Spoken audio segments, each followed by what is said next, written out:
Hey guys, it's Stuff Love Grad Asari with vlog number 8 about persistence. Persistence in your graduate applications are really important, and I really wanted just to share with you a story about persistence and how it actually helped me. But it's not my own story of persistence; it's somebody else's.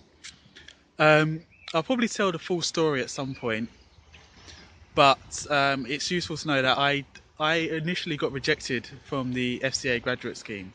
So I'd done my final assessment centre, and they told me that I didn't make the cut.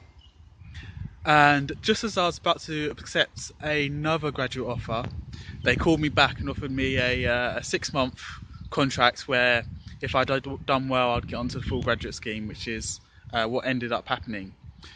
And the reason why that's relevant is the only reason why I even got that opportunity was because of somebody else's persistence.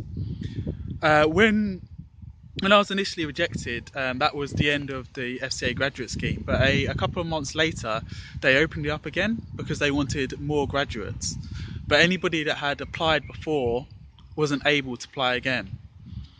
But there was another graduate on my who ended up being on my intake anyway, who was in the same position as me. He'd been rejected at the final assessment centre stage, and he was still quite keen to work for the FCA.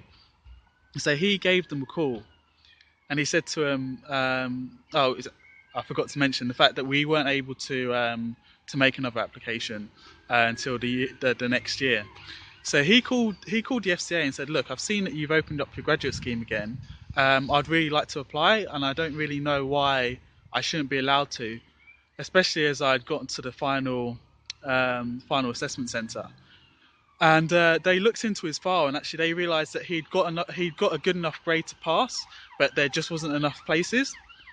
And when they looked into his file, they looked into quite a few other files, and just to see who else was in the same position, who had actually got the minimum grade needs to pass, but were just not in the top however many they took. And I was one of those people.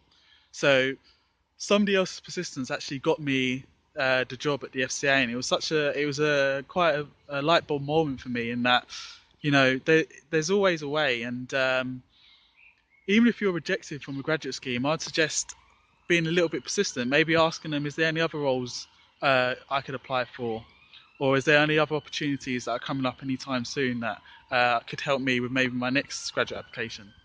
So that's it really. I just want to wrap up by saying, just be persistent in your graduate roles, especially if it's like a dream job. Send a follow-up email. There's nothing that you can lose.